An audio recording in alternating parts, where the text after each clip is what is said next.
Shalom, shalom à tout le monde. Si je ne me trompe pas, ça y est, on est bien en direct, Mesrat Hachem, que je me repère un peu. Shalom, shalom déjà au Rav Seban, on va dire un Yom Ilula Sameach. Bravo au Beth Zohar pour tout le travail accompli année après année. Et Bezrat Hachem, que le mérite de Rabbi Shimon Bar Yochai puisse être constamment comme une lampe dans ce travail pour que demain le Zohar soit comme une eau présente dans chaque maison des béné Israël et dans chaque maison des, des nations. Et un honneur encore pour moi d'être avec vous cette année, pour une deuxième année consécutive. J'espère qu'il y en aura d'autres et qu'un jour, Bezrat Hashem, on aura la possibilité de faire un événement comme ça en live, physiquement, tous ensemble autour d'un même accord. Donc, l'idée, c'est de constamment garder en tête et garder en mémoire que le Zohar et le travail de Rabbi Shimon Bar Yochai ne se limitent pas, ne touchent pas que ceux qui sont nés, on va dire, dans un olam shamour, un monde gardé, protégé totalement on va dire, de tout part, à savoir avoir des parents religieux, grandir dans une maison de Torah, une maison de Gdusha, aller dans des écoles religieuses, se marier comme il faut, avoir des enfants, bâtir une famille. Les Hashem, tout ça, vraiment, c'est des situations qui permettent à une âme de Ben Israël de bien grandir. Mais il faut savoir aussi que le Zohar, c'est quelque chose qui parle à l'âme. Et l'âme n'a pas toujours besoin, nécessairement besoin d'avoir une configuration spécifique pour être touchée. Et c'est pour ça que ce livre-là fascine tant. Le Zohar fascine. Le Zohar interloque. Le Zohar fait parler. Tout le monde veut se connecter, tout le monde veut comprendre, tout le monde veut parler du Zohar, tout le monde veut s'en inspirer. Et tout ça, c'est le travail formidable de notre maître, dont cela il est là aujourd'hui, Rabbi Shimon Bar Yochai. Mais la vérité, c'est qu'il faut reconnaître qu'il est compliqué. Il est compliqué de réellement se connecter au Zohar, de réellement l'apprécier, de réellement vivre sa quintessence sans, on va dire, sans tremblement, sans difficulté. Et c'est quelque chose qui est régulier dans les textes de la mystique, dans les textes du Sod, dans les textes de ce qu'on peut appeler de la Torah Tanistar. En effet, quand notre Torah se divise ou se subdivise en Torah écrite d'un côté avec le Tanakh et la Torah orale qui va être écrite pour garder une mémoire avec la Mishnah, après la Gemara, après le Zohar. Donc on voit que le Zohar est la quintessence de ce qu'on est, de ce qu'on a de l'oralité. Cette oralité parle à l'âme, touche tous les continents, touche l'Afrique, touche les Africains. Et même les Africains aussi sont fascinés par ce livre, mais eux aussi ont parfois ce sentiment de ne pas comprendre ce qui se passe dans le Zohar. Le sentiment de ne pas savoir ce qui est dit, c'est quoi ce codage. Et c'est pas tout le monde qui a la chance de tomber sur un maître qui va t'enseigner jour après jour ce qu'il faut pour que tu puisses réussir à comprendre et à déchiffrer les mots de Rajbi. Mais en même temps, c'est étrange. Comment quelqu'un comme Rabbi Shimon Bar Yochai, qui, en ayant fait descendre un tel livre, ne peut que être un grand amoureux du Ham Israël, ne peut que être quelqu'un qui a une grande kina, une grande jalousie pour le Ham Israël. Comment c'est possible que Rabbi Shimon Bar Yochai, celui qui a passé 12 ans dans la grotte avec son fils pour faire descendre ses fers, qui a Philou va lui dire, on rentre dans la grotte. On n'est pas là pour faire du mal ou utiliser une Torah qui pourrait être mal comprise. Comment se fait-il qu'il n'est pas accessible? Comment se fait-il que très peu de gens peuvent dire, j'ai lu le Zohar, j'ai compris, ça a changé ma vie, voici ce qu'il faut faire. Comment se fait-il qu'entre le moment où le Zohar a été écrit et le moment où on peut avoir des halachot qui respectent la pensée du Zohar? Eh oui, et mes Koubalim, le Nusra africain, le grand rabbin d'Afrique, on peut pas se lever et dire que notre halakha ne peut pas suivre la parole de Rabbi Shimon Bar Yochai. C'est impossible. La qualité, la quantité, la puissance de ce Tana est presque incontestable. Et pour nous, il est important que notre manière de vivre les halachot soit à l'image de Rabbi Shimon Bar Yochai. Mais je reviens à ma question. Comment se fait-il qu'il est insaisissable? Si tu es un amoureux du peuple d'Israël, si tu es un amoureux de ceux qui aiment Ein Sof, qui aiment la Torah, qui aiment la spiritualité, qui aiment la noblesse d'âme, qui aiment faire les choses comme il faut de la bonne manière, pourquoi tes écrits nous sont insaisissables? Pourquoi il nous est impossible de lire tout simplement et de comprendre de la manière la plus profonde avec notre âme ce que tu veux, ce que tu orientes, ce que tu conseilles pour nous?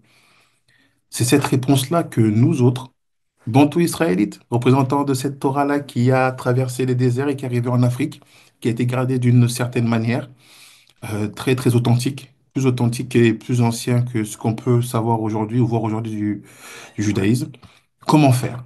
Comment faire pour que moi, vous, nous tous, nous puissions réussir à avoir cette connexion, on va dire, automatique, naturelle, avec le Zohar et ses écrits, avec la mystique de Rabbi Shimon Bar Yochai, avec ces codages qui en fait sont des trésors d'amour pour le Ham Israël. Parce qu'une fois qu'on sait pourquoi et comment les choses sont faites selon Rabbi Shimon Bar Yochai, on comprend alors que aimer son prochain, c'est lui permettre de faire les choses de la meilleure des manières. C'est lui permettre d'être dans un chemin où il n'y a pas d'embûche, où il n'y a pas de difficulté. Or, si c'est ça le Zohar, pourquoi c'est insaisissable? Mais pour ça, on va d'abord commencer avec un petit texte. Pour faire honneur à Rabbi Shimon Bar Yochai qu'on va lire, et après on va le commenter ensemble. On va le commenter ensemble. Bezrat Hashem, je partage mon écran.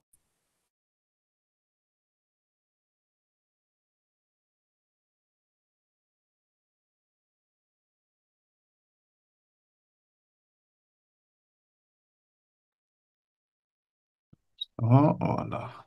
Je m'organise. Voilà.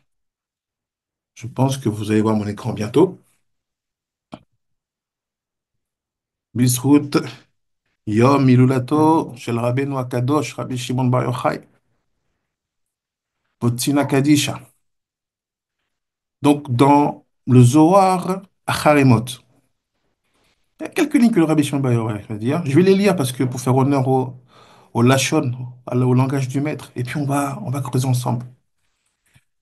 Edimai ka'amar la kol man d'Edgar zar d'Edreshin re bishma kadisha yavin le beinun milin d'Edgalin beoraita keloma hamudin le beresh hadvan beresh pirkin yahavin halle homraa de pikude oraita vela yatir ad de istalak בדרגה אחורה, עדה דרציב מגיד דבריו ליעקב.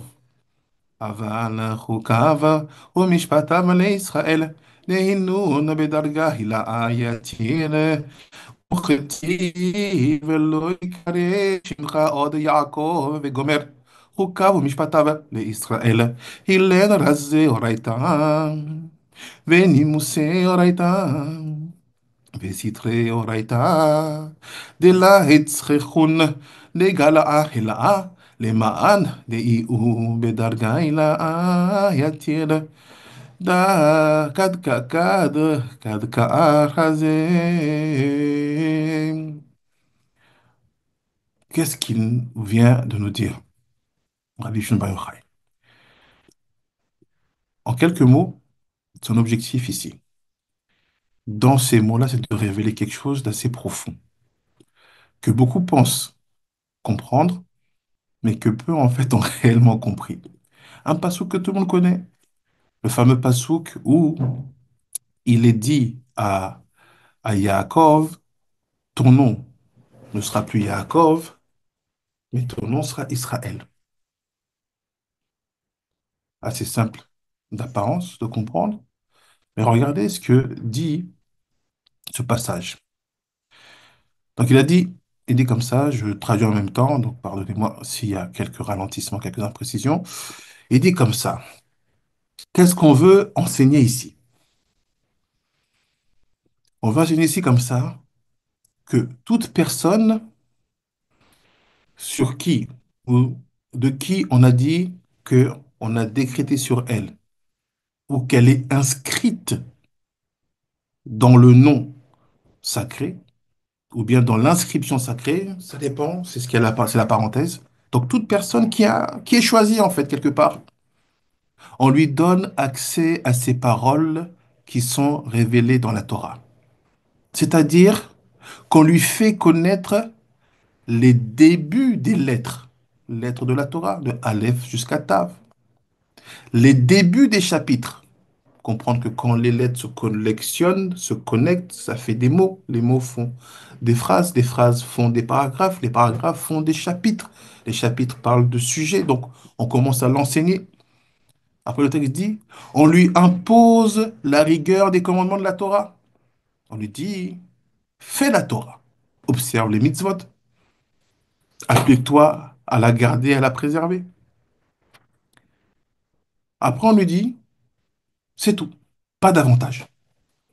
Pas davantage. Ça veut dire que il semblerait qu'il y ait un niveau où on est limité, on est circonscrit à ces éléments-là.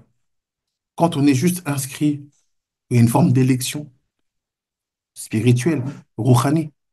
On n'est jamais dans l'élection physique, on n'est pas dans la matérialité, on n'est pas dans la hiérarchisation physique, ça c'est de la bêtise humaine.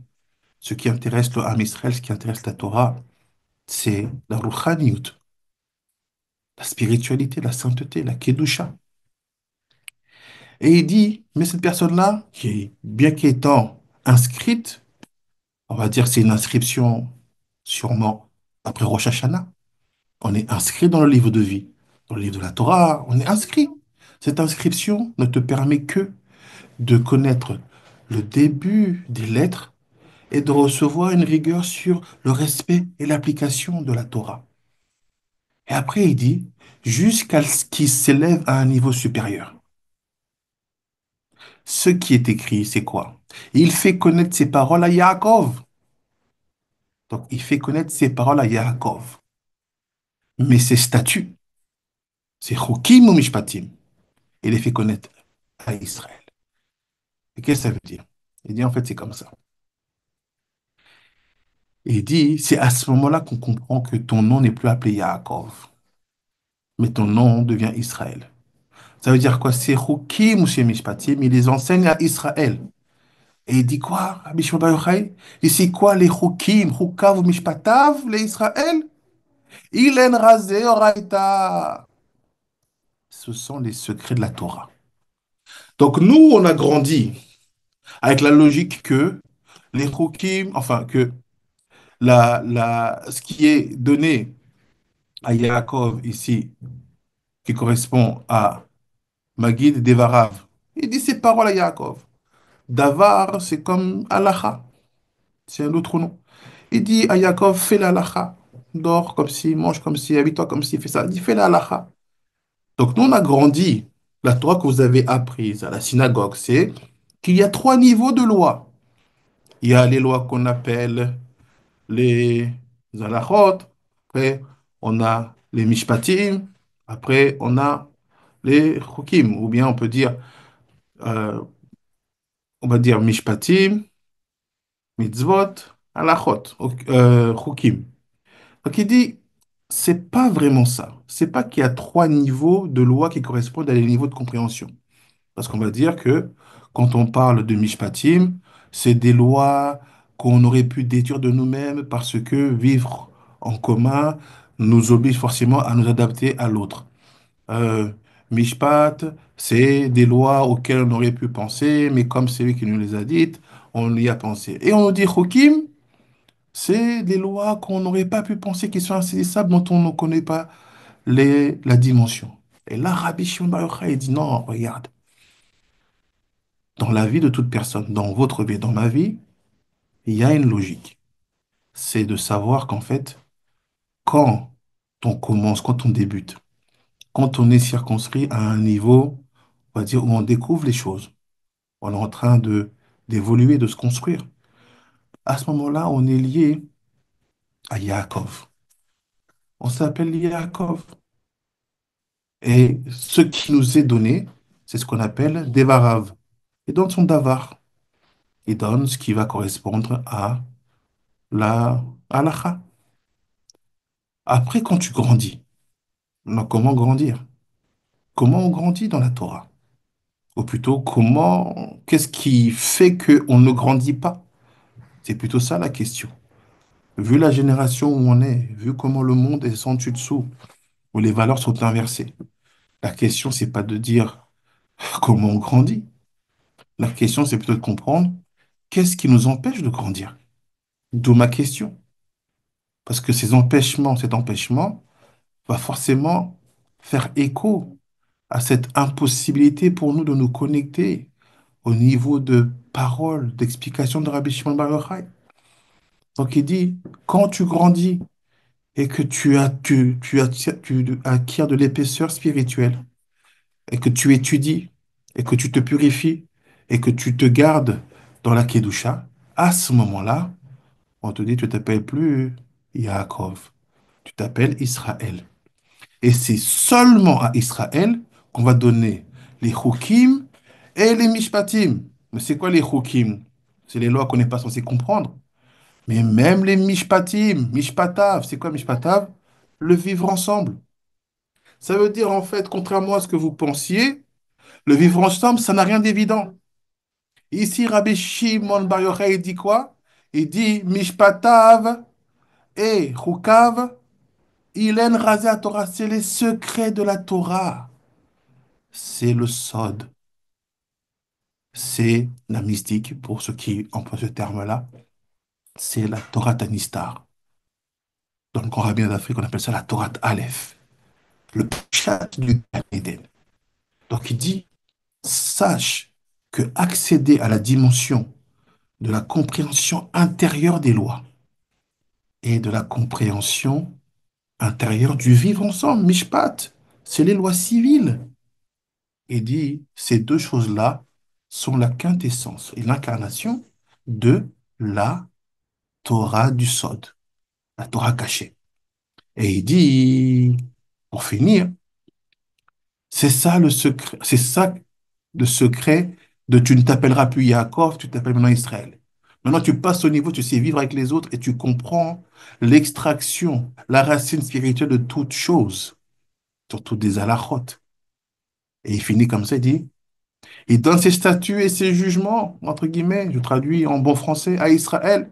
Ce sont les secrets de la Torah, les lois profondes de la Torah, les mystères de la Torah qui ne doivent être révélés qu'à celui qui se trouve à un niveau spirituel plus élevé, comme il se doit. Donc, premier élément de réponse par rapport à notre question centrale, comment faire un avec le Zohar? Comment l'ouvrir, lire et comprendre comme je comprends un plus un égale 2 ou un problème de mathématiques. La question, le début, pardon, de la réponse, elle est ici. Rabbi Shimon Bar Yochai lui-même vous dit, il fait, regarde, il y a des choses que même l'amour ne peut pas transcender. Il y a un moment où il y a un niveau à avoir. Et ce niveau-là, c'est d'être élevé spirituellement. Pour comprendre cette idée, c'est un peu comme pour le mariage. Quand vous étudiez les lois du mariage, que vous étudiez dans le Shulchan Aruch, que vous découvrirez ce qui est dit là-bas, qu'à un moment, il est demandé à celui qui va se marier d'avoir de la sagesse. On dit là-bas qu'il faut qu'il ait les mochin pnimim de chorma, les cerveaux intérieurs de la sagesse, qui sont censés arriver à 18 ans. C'est pour ça que la Gemara nous dira, à 18 ans, il est raoui la choupa, il peut se marier. Pourquoi? Parce que ce qui fait effet de filtre, c'est le fait d'avoir la sagesse. Donc on voit bien que pour un acte aussi important, la première mitzvah qu'on reçoit de la Torah, le mariage, Pirior et Via, il est bien question d'avoir un niveau spirituel avant d'y accéder. Parce que normalement, le niveau de pratique de la Torah commence à 13 ans. C'est à 13 ans qu'on reçoit l'obligation et qu'on traverse la frontière de la majorité religieuse. Mais les Pierre Cavote vient et dit non, 13 ans, il a la majorité religieuse, mais 18 ans, ou pas. Pourquoi? Parce qu'à 18 ans, On est censé avoir acquis de la sagesse. Donc ça, pour juste faire écho à ce que Rabbi Shimon dit, il dit, tu ne peux pas te marier, tu ne peux pas te marier si tu n'es pas à un niveau où bah, la sagesse est installée. Et là, Rabbi Shimon Bar Yochai dit la même chose. Il dit, tu peux pas comprendre le livre que j'ai fait descendre si tu ne t'élèves pas au niveau spirituel qu'il faut. Alors la question essentielle maintenant, c'est pas ce qu'il faut faire pour s'élever au niveau spirituel. C'est quelles sont les choses qui nous empêchent de nous élever au niveau spirituel. Parce que il y a certains éléments qui sont en blocage et celui qui offre la meilleure réponse pour tout cela. Et on ne peut pas ne pas parler de lui quand on parle du Zohar. C'est le Hari HaKadosh dans son Sefer Shar Ruach HaKodesh. Le Hari HaKadosh qui est en fait celui qui va venir nous, nous amener la compréhension du Zohar dans notre quotidien. Celui qui va nous permettre d'avoir des éléments non simplement de compréhension, mais aussi d'action à partir du Zohar. Regardez ce qu'il dit. Regardez ce qu'il dit.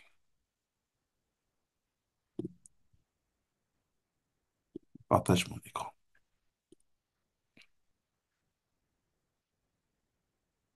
On est dans un Shah Kodesh.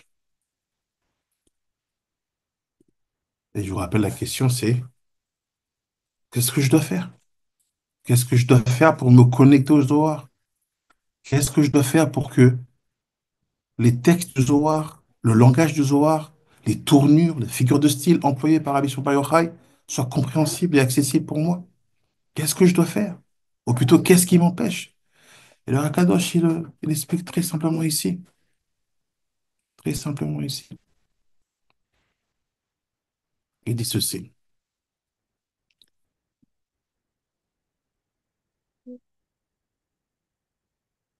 Ça,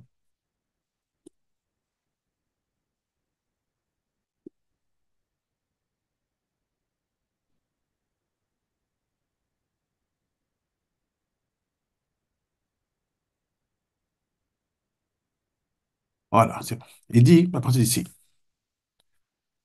וידוע שהחטא אף גם הכתם והחלודה בנפש, וזהו חולה הנפש הטהורה.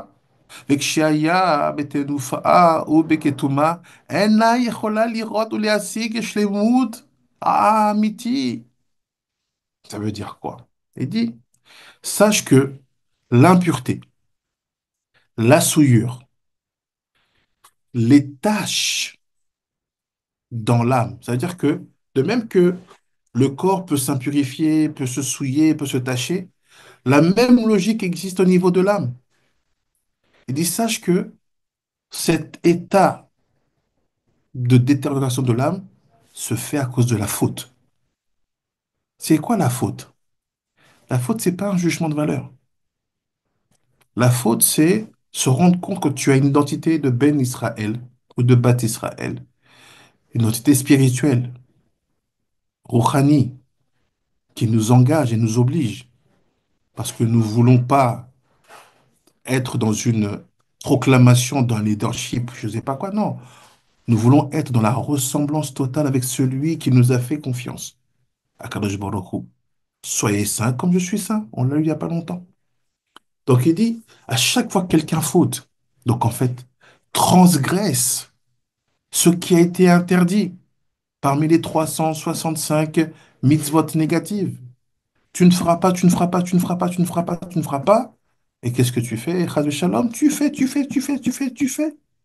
Donc à partir du moment où ceci se passe de cette manière-là, sache que tu commences à endommager ton âme. De même que le corps physique peut se blesser, peut tomber, peut avoir des bleus et peut être taché, la même chose se produit au niveau de l'âme quand la personne n'est pas capable de respecter la non-transgression. À ce moment-là, une fois que votre âme elle est souillée, dit le Hari Akadosh dans Shar HaKodesh, et dit elle ne peut ni voir ni entendre la vraie perfection, la vraie complétude. la vraie réalité.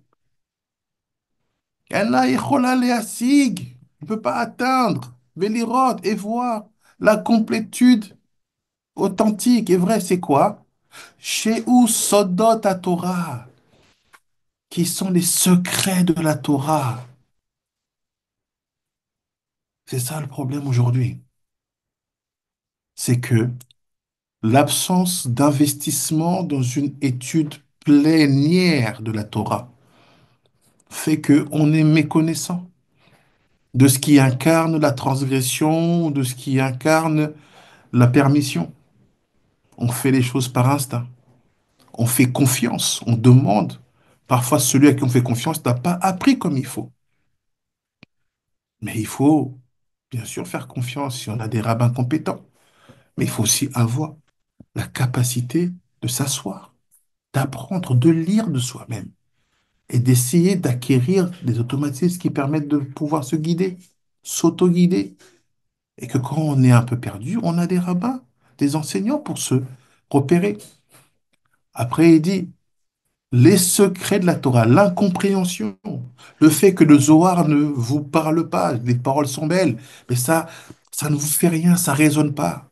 Ça ne vous permet pas de comprendre quelque chose de manière encore plus profonde.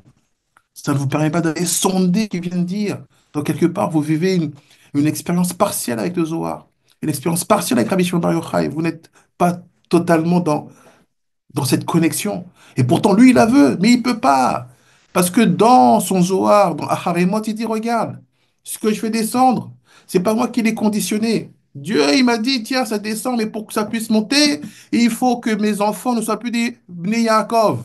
Il faut qu'ils soient des Béné Israël. C'est quoi Béné Israël? Qu'ils soient les maîtres des secrets de la Torah qui s'incarnent où? Dans les Chukim et les Mishpatim. Dans les Chukim oui, et les Mishpatim. Ça veut dire quoi? Dans la quintessence de la compréhension de la loi, dans ce qu'elle est, dans sa racine spirituelle, pas simplement dans comment je fais, non, comprends d'abord ce qu'elle est. Tu sauras exactement comment faire. Et puis, dans le vivre ensemble, ensemble à tous les niveaux, depuis le cercle familial, en passant par la synagogue, en passant par la ville, en passant par le pays, en passant par le monde. Le vivre ensemble, Ardout. Ardout ne se limite pas qu'à celui qui me ressemble. Ardout concerne tous ceux qui ont été créés par le Créateur unique. Ensof Baruch Hu. Donc il dit, une fois que tu transgresses volontairement comme involontairement, c'est fini. Ton âme devient tachée, souillée, impurifiée. Tu peux pas comprendre les secrets de la Torah. Et comme tu peux pas comprendre les secrets de la Torah, כדי להידבק בו צורה, כי לכך נבערת, ולכן שואלים אותה, ציפית בשיעור קומה שאין שאלות הקטורה? Il dit, ce qui se passe, c'est que tu es incapable de donner à ta personne, tu es incapable de donner à ton âme une forme divine. Comprenez que il y a des allégories qui parfois sont parlantes dans la réalité. Si le corps peut prendre une forme, à savoir en ayant un certain régime alimentaire, en ayant beaucoup de choses, le corps prend une forme. En ayant une certaine sainteté, le corps prend une forme, la barbe blanche, ainsi de suite. L'âme, c'est pareil. Le plus l'âme vogue dans les eaux de la sainteté et de la pureté, le plus elle prend une forme. L'âme a aussi une forme. Le Hari dit, mais si l'âme est tachée, souillée et impurifiée, elle ne peut pas prendre de forme. Donc, cette absence de forme se définit aussi par une absence de connexion à l'essentialité. Il dit, toute personne, après 120 ans, qui se trouve devant les anges qui viennent t'accueillir après 120 ans après la mort, il te demande, si Pita Beshura, est-ce que tu as étudié? Mais tu as étudié quoi? Les secrets de la Torah. Parce que c'est quoi en fait les secrets de la Torah? À ce niveau-là, c'est la quintessence de notre Torah orale. Pourquoi c'est si important? Parce que notre Torah orale, malheureusement, On a été obligé de l'écrire pour pas subir de plein fouet les effets de l'exil. Mais le but, c'est quoi? C'est de redonner à cette étude de la Torah orale qui est devenue écrite ces aspects d'oralité. Et pour ça, on n'a pas d'autre choix. Il faut mettre un filtre. Et ce filtre s'appelle quoi? Sainteté, pureté. Après, il dit, il te demande, as-tu contemplé les statutes de la Torah, ce qui se réfère au secret de la Torah? Alors il continue. ועוון נעשה מסר ומבדיל ביניהו לבין כל לראות ולהבין בדברים עליונים קדושים וטהורים, שנאמר תורת השם תמימה משיבת נפש, תהילים י"ט. Il dit, sache que là, il y a un autre problème. À partir du moment où tu es dans un état, où ton âme est dans un état endommagé, on peut dire, il y a une barrière, il y a une séparation qui se fait entre elle, ton âme, et sa capacité à voir et à comprendre les choses élevées, saintes et pures. L'âme ne peut pas, tu peux pas. Donc en fait, le fait de ne pas comprendre le Zohar n'a rien à voir avec l'intellect. Ne vous dites pas que c'est parce que j'ai pas été à l'université. Ne vous dites pas que c'est parce que j'ai pas passé beaucoup de temps à la yeshiva. Ou ceux qui sont à la yeshiva. Ne vous dites pas, ah, j'ai étudié 10 ans de yeshiva, je comprends rien, ce Zohar, c'est le Zohar qui a un problème. Non! Peu importe le niveau que tu as, ce qui va définir ta capacité à comprendre le Zohar, ta sainteté, ta pureté. Comment on va voir? Et il dit, voilà, cette situation de transgression qui endommage ton âme fait que tu installes une barrière, une séparation entre ton âme et sa capacité à comprendre les choses élevées, les choses cachées. Donc des fois, quand vous entendez des paroles, c'est comme, vous avez comme une tête vide, ça vous embrouille. Il y a une information qui vous est donnée là-bas. Travaillez contre la transgression pour pouvoir monter. Après, il dit,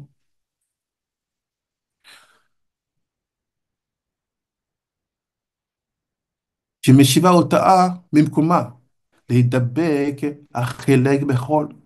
וכשאיננה טהורה, אינה יכולה לראות, ואין מזהירין בה דברים הטהורים, כמו שאין מזהירים במראה הנחושת, שהיא מלא כתמים, ועל בה חלודה, שאין נראים בה הצורות, כי אם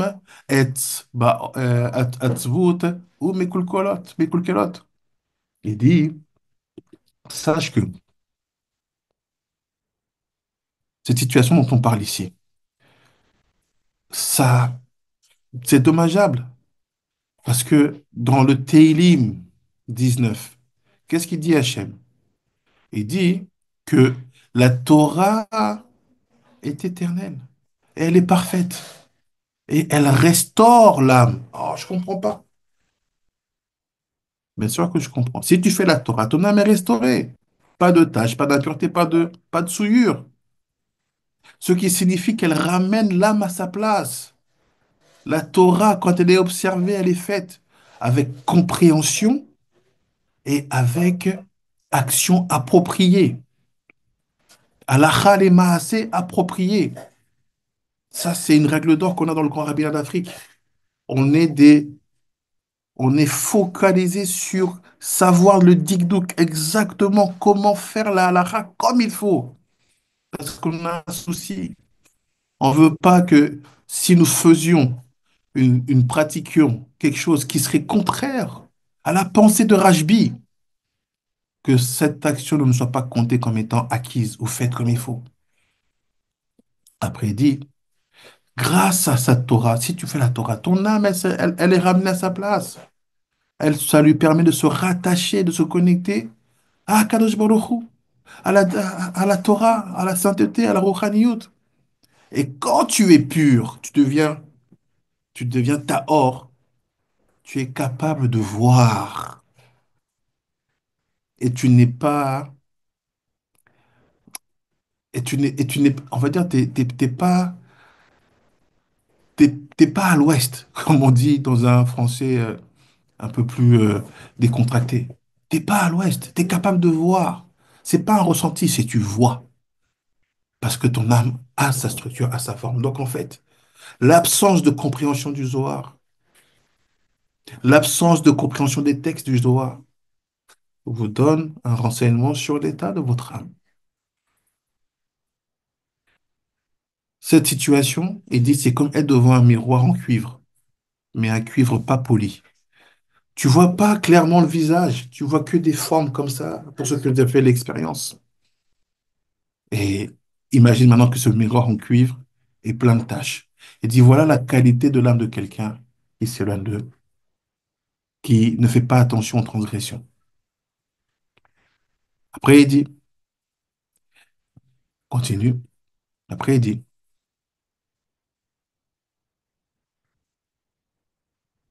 וכשהיא זכה ובראה, אז נראים בה דברים והצורות כתקנם וכצורתם, כי אין הנפש, כשהיא טהורה וזכה, אז מצטערין בה הדברים הקדושים העליונים, וכשהיא בחלודה ובכתומה, אז כל מח מתוק. כמו שהחולה, כשהוא בחוליו, הוא מואס הדברים הטובים, ואוהב דברים המכבידים וחולים, והרופאים לקרב לו הבריאים, נותן לו סממנים שהם כלי ענה. באותם הדברים יחזור הטבעה לטבעו הראשון, בבריאותו שהיה. Ça veut dire quoi? Il commence à donner des solutions. Il dit, lorsque l'âme est couverte de rouille, c'est ça les taches, c'est ça la souillure, on n'y voit plus aucune forme, mais seulement des images sombres et déformées. Mais lorsqu'elle est pure et claire, alors les choses et les formes apparaissent correctement. La vue devient perçante comme un aigle, comme l'aigle du chariot qu'a vu Ézéchiel, dans leur véritable aspect. Ah, véritable aspect. Qu'est-ce qui se fait qu'on se trompe sur les gens? Qu'est-ce qui fait qu'on juge sur l'extériorité? Qu'est-ce qui fait que on a, comme on dit, on a un pif qui est pas si précis que ça? C'est l'état de l'âme. Des fois, tu es là, surtout nous autres, bantou israélites. On est dans une société où notre couleur de peau fait que les gens nous mettent partout, sauf dans le judaïsme. Des fois, tu es là, tu marches derrière quelqu'un. Tu es habillé discrètement, peut-être tu as ta petite casquette, veste normale, tu es dans les rues de Paris, je sais pas quoi, on est un peu partout, pas qu'en Afrique. Et il y a un juif qui attend que tu passes devant lui pour lui ouvrir la porte pendant le Shabbat. Et toi, tu t'arrêtes. Tu dis, mais en fait, t'as pas vu que j'étais juif. Comment ça se fait, mon frère, t'as pas vu que j'étais juif? T'es en train de marcher devant moi, bien sûr, tu as le droit de marcher devant moi ou derrière moi, peu importe. Et je sais que c'est Shabbat et tu a besoin de profiter de l'ouverture de la porte, vu que les immeubles en Europe, c'est bloqué. Et tu me fais un petit jeu pour attendre que je passe, pour que tu passes devant moi. Et c'est ça la question. C'est comment se fait-il que tu n'as pas vu que tu avais un frère devant toi? Comment se fait-il qu'il y a une barrière? Bah, c'est la même chose que nous aurait expliqué ici. Cette couleur de peau qui fait que les gens ne discernent rien. Quand ils nous voient, la lecture qu'ils font, c'est comme un Zohar quand ton âme est souillée, rouillée ou impure. Tu comprends rien. Tu dis, bon, ouais, ok, barbe noire, il est noir, barbe blanche, bon, sûrement un musulman. Ok. Pourquoi cette déduction? Parce que dès le départ, l'âme ne voit pas. Si ton âme voit, tu te retournes pour penser que tu vas profiter que j'ouvre la porte, tu t'arrêtes, tu dis, non, non, non.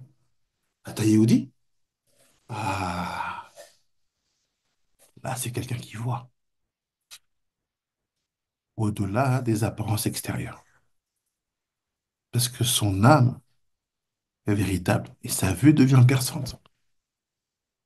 Et il dit comme ça. Il dit, ainsi, lorsque l'âme est pure et limpide, des choses saintes et sublimes s'y expriment. Vous rêvez tous d'avoir des qualités, d'ouvrir le Zohar, de lire, de faire, pas vous devez vous rêver, vous devez rêver de faire ça.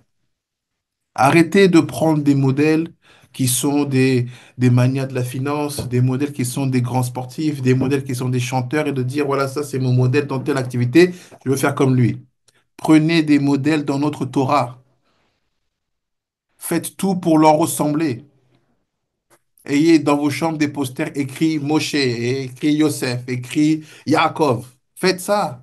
Laissez vos enfants avoir une vraie admiration pour ces sages-là et qu'ils veuillent les imiter à fond. Ne les poussez pas simplement à avoir un bon compte en banque, un bon métier. Parce que malheureusement, quand vous faites ça, c'est quelque part une forme de transgression. L'âme, à ce moment-là, montre ses limites encore une fois. Sachez que vos priorités enseignent longuement sur la qualité de votre âme. Donc je reprends. Il dit, quand l'âme elle est pure et limpide, les choses saintes et sublimes s'y expriment. Mais lorsqu'elle est rouillée et tachée, tout ce qui est amer lui paraît doux. Je répète, lorsque l'âme en fait est malade, tout ce qui est amer est doux en fait. Je paraphrase. Quand l'âme est malade à cause des transgressions, il faut la nourrir par des choses amères. Comment ça? Il donne l'exemple à Rakadosh. Il dit, c'est comme un malade qui, dans sa maladie, rejette les aliments sains et désire que ce qui lui est nuisible, pardon. C'est connu. Dites à quelqu'un, Chas Shalom, tu as du diabète, qu'est-ce qui va se passer? Il va être attiré comme un fou par le sucre. Que va lui dire le médecin? Arrête le sucre, arrête le sucre, prends ça, prends ci, prends ça. De là, on comprend quoi? Que l'état de l'âme nous exprime, que l'âme a, ça exprime quoi? Ça exprime le fait que tu ne peux faire que ce qui est permis selon la qualité de ton âme. Si il y a une transgression à laquelle tu n'arrives pas à te détacher, de laquelle, pardon, tu n'arrives pas à te détacher, sache que il y a là une maladie qui nécessite traitement. Et c'est quoi le traitement? Le traitement, c'est le médecin. Le médecin, pour le rapprocher de la guérison, il va lui donner des remèdes amers, afin que grâce à ces substances, sa nature revienne à son état initial et qu'il retrouve la santé. Là, je fais un petit cadeau, puisque tu m'as là, Rabbi Noah Kadosh, Rabbi Shimon Bar Yochai, il dit comme ça. Vous voyez ici, il dit, il lui donne des herbes amères. Quand tu es malade, prends, fais une cure d'herbes amères, bois des concoctions, tu vas voir, tu vas guérir vite. Il dit, quelle est, par excellence, l'herbe amère qui, une fois ingérée avec les bonnes intentions, avec la bonne bénédiction, avant et après, les bonnes bénédictions, avant et après, quelle est l'herbe par excellence qui va permettre à l'âme de se régénérer? En d'autres termes, quelle est l'herbe par excellence qui contient en elle une puissance spirituelle incroyable pour soigner l'âme de toutes ses souillures, impuretés et autres tâches? Léana, l'absinthe, première solution. Je sais que c'est compliqué d'en trouver, mais si vous allez vers Tzfat, ou vous vous appelez à Tzfat, il y a une distillerie là-bas qui fait un alcool d'absinthe avec les bonnes intentions. Peut-être publicité. Sachez que quoi? Que le traitement de l'âme, c'est comme le traitement du corps. Quand quelqu'un est malade, bien sûr qu'il prend des médicaments, mais en même temps, il sait qu'il faut faire des prières, il faut faire des télim, il faut prier en même temps. Je prends des médicaments, je prie. Pareil pour l'âme.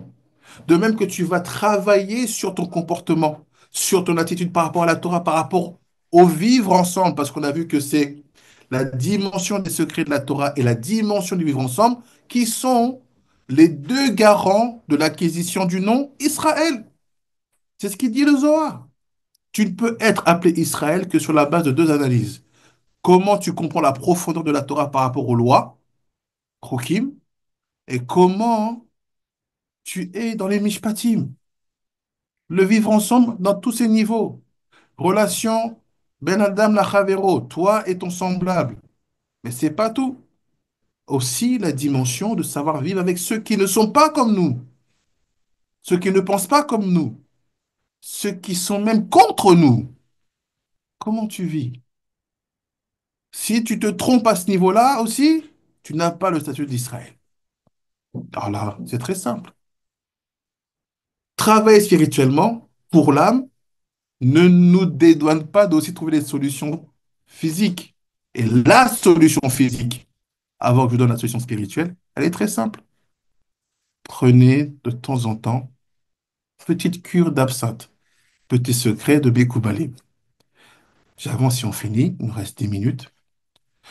Ubeotam advarim yarzor ateva. Il fait grâce à ça, la nature de ton âme reviendra à son état originel et ses capacités seront infinies. Après, il dit, c'est fini, il dit car anefesh achaluda, les asir achole mimena tsarir, shekabel alav merirut arefua, teshuva, asigufim, ve'ataniot, besak ou be'afar, ve'amalkiot, ve'atvilot, ve'atara, מתינוף וכתם העוונות, כדי שיוכל להסיק ולהבין בדברים עליונים, שהם כבשונה של העולם, שהיא זאת החוכמה הגלתה ממות, je m'arrête apprécié. C'est la conclusion, on la garde pour après. Il dit comme ça. Il dit, sache que lorsque l'âme est malade, pour ôter la maladie de l'âme, il faut accepter l'amertume du remède. Physiquement, prenez l'amertume de l'absinthe, ça va aider. Petite ségoula, réglé. Spirituellement, tu vois l'amertume de l'absinthe là? Spirituellement, c'est un peu costaud. Mais vous voulez vous connecter à Rabbi Shimon Bar Yochai. Vous voulez une connexion authentique, sincère, vraie, constructive, qui soit fier de cette génération. Et dites d'abord Teshuvah, le repentir. Avoir conscience de ses transgressions, avoir conscience qu'on ne veut plus recommencer,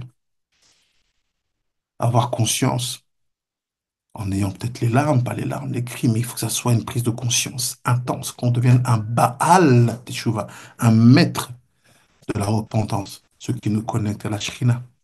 Devient un vrai Baal Teshuvah. Deuxième chose, les mortifications. Ah, mortification, ça existe, ça? Non, on nous a dit qu'il ne faut pas. Ah, écoutez, moi, je suis de la vieille école. Je suis de la vieille école qui se colle au pied de Rabbi Shimon.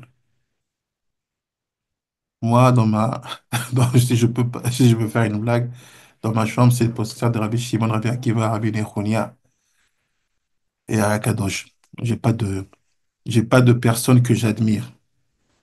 Mais il fut un temps où je voulais être footballeur, où j'avais des photos de, des stars de football du monde.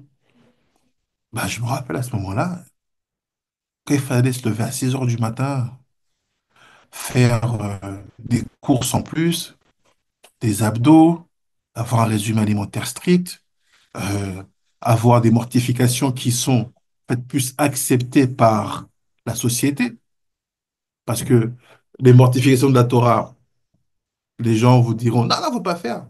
Mais dès qu'on va lui dire, ah, tu veux être trader, tu veux être médecin, c'est fini. Quand tu es médecin, tu dors 2 heures par nuit, c'est comme ça, pas là, le service est plein, il n'y a pas de sommeil. Là, d'un coup, il accepte des mortifications. Donc, comprenez que les mortifications de la Torah ne sont pas là pour faire du mal, ni à l'âme, ni au corps. Elles sont là pour enlever les taches, les impuretés, les scories qu'il y a sur l'âme. Donc, ces mortifications, voilà, on est passé par là. On a fait des écoles de Mekoubali, on a été formés par les Mekoubali. Bah voilà, des fois, tu dors par terre pendant 40 jours, il y a des choses à faire. Avec la tête sur une pierre, il y a des choses à faire. Lisez le Zohar, vous comprendrez. Quand tu fais Tikkun Chatzot, tu mets la peau de chamois qui gratte, qui pique sur même la peau. C'est pas agréable. Tu fais ton Tikkun Chatzot assis par terre face à la mezouza. C'est pas agréable. Voilà, des types de mortification. Après, il y a les jeûnes, troisième chose. Ah, faut pas jeûner. Ah, moi, je sais pas. Donc, si vous jeûnez pas, moi, je connais pas d'autres recettes. Qui suis-je, moi, pour contredire un ancien, un maître, un sage comme le Hari? Le Hari dit qu'il faut jeûner, Rabbi Shimon dit qu'il faut jeûner, moi, je jeûne. Le reste, je respecte. C'est des rabbins, c'est des sages, mais c'est pas le Hari. C'est pas Rabbi Shimon, c'est pas Rabbi Akiva, c'est pas Rabbi Nechunia. Donc, moi, je vis selon les anciens. Je suis une vieille âme. Donc, le reste, c'est pas mon affaire. Les jeunes. Les jeunes selon ce qui est établi. Lisez le Sefer Atikunim, déjà le Tikkuné Zohar. Après, lisez ce que les Tikkuné Nefesh du Hari Kadosh, comment on jeûne par rapport à la colère, par rapport au manque de respect des parents, par rapport aux fautes liées à la sexualité, comment on fait par rapport au vol, par rapport à toutes ces choses-là. Tout, le monde spirituel, c'est pas un monde que mon compte structure, c'est autant structuré que le monde physique, même plus. Donc chaque faute vient avec sa logique de réparation. Et il n'y a pas de freestyle, on ne s'invente pas. De même qu'on ne s'invente pas des traitements parce qu'il faut aller voir un médecin, de même qu'on ne s'invente pas des tikkunim si on n'est pas face à un rama qui maîtrise ces livres-là, qui maîtrise ces sfarim-là, qui sait vous accompagner dans ça. C'est pas tout le monde qui sait le faire. Surtout pas ceux qui vous disent qu'il ne faut pas le faire. Pour moi, ça, c'est fait l'avantage. Après, le port du sac et de la cendre, ça veut dire que quand tu jeûnes, il faut avoir sakba, il faut avoir cet habit de deuil. Et cette cendre qu'on met là, au niveau de la fontanelle. Flagellation, je vous rassure, on n'est pas dans la flagellation mortifère. Pour ceux qui le font, voilà, par exemple à Yom Kippour, avant que Yom Kippour ne rentre, ben, on fait les malkouyotes, on fait les 40 coups. On tourne le dos, on prend une petite ceinture symboliquement, on fait Ve'o, Rachom, Miraper, Avon, Pio, Charit, Riba, la Shiva, Fo, Velo, Yar, Kol, Hamato. Voilà, on a fait ça 40 fois. Symboliquement, on tape pour pas qu'il y ait une quelconque flagellation qui viendrait de là-haut, Chad Shalom. Les immersions, migvé. Migvé naturel, il n'y a pas mieux. Il faut avoir l'habitude d'immerger votre corps, votre âme dans de l'eau qui vient du ciel, l'eau de la pluie. Il y a une vertu réparatrice, surtout quand on veut enlever ses scories, enlever ses impuretés, enlever ces abîmements qu'il y a sur l'âme. Et puis la purification de toutes les souillures. Ça se passe par le fait d'arrêter, le fait de faire parfois l'opposé pour justement sortir de la faute dans le bon sens. Si on avait l'habitude de voler, bah, on donne beaucoup plus aux gens. Voilà. Tout ça afin que l'âme puisse atteindre et comprendre les choses sublimes, les choses incroyables, qui sont le secret de la création du monde. Et ce secret de la création du monde, pour aujourd'hui, Biscout Rabbeinu Kadosh, il est où? Il est dans le Zohar. Cette sagesse cachée, comme il a dit Rabbi Shimon dans le texte qu'on a lu au début, il y a une sagesse qui est cachée, je ne peux pas te dévoiler, il faut que tu montes. Cette sagesse cachée depuis les temps anciens. Et regardez ce qu'il dit là à Kadosh. Sagesse cachée depuis les temps anciens. Como Sheata, à Chochma, à Neelemet, une sagesse cachée.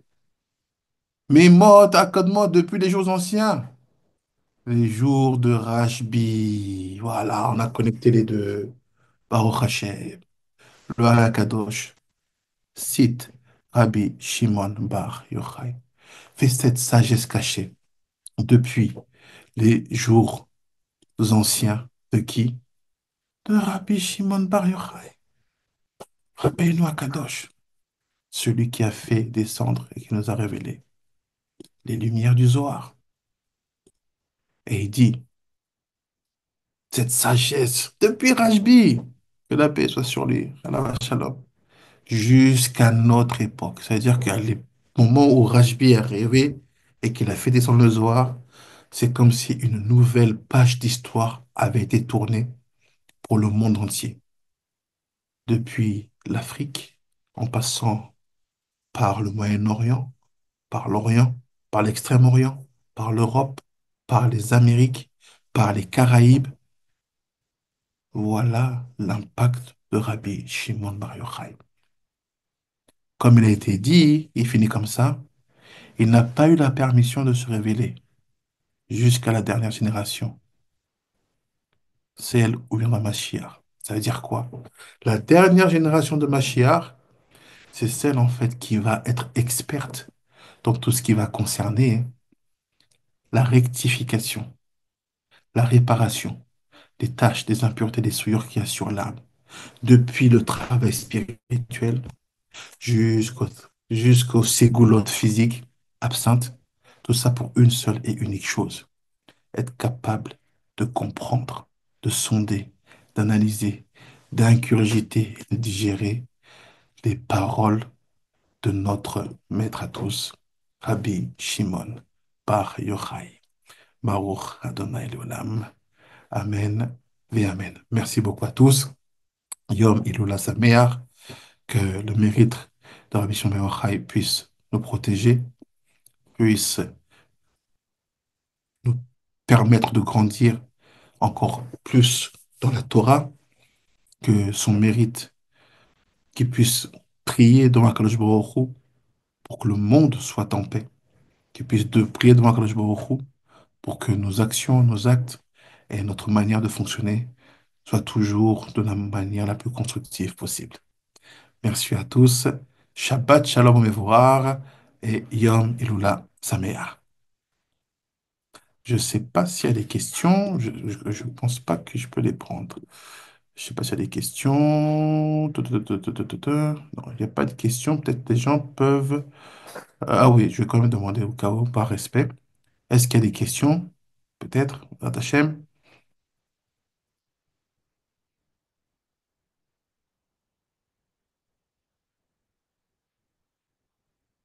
À tout le monde et à très bientôt. Bye bye.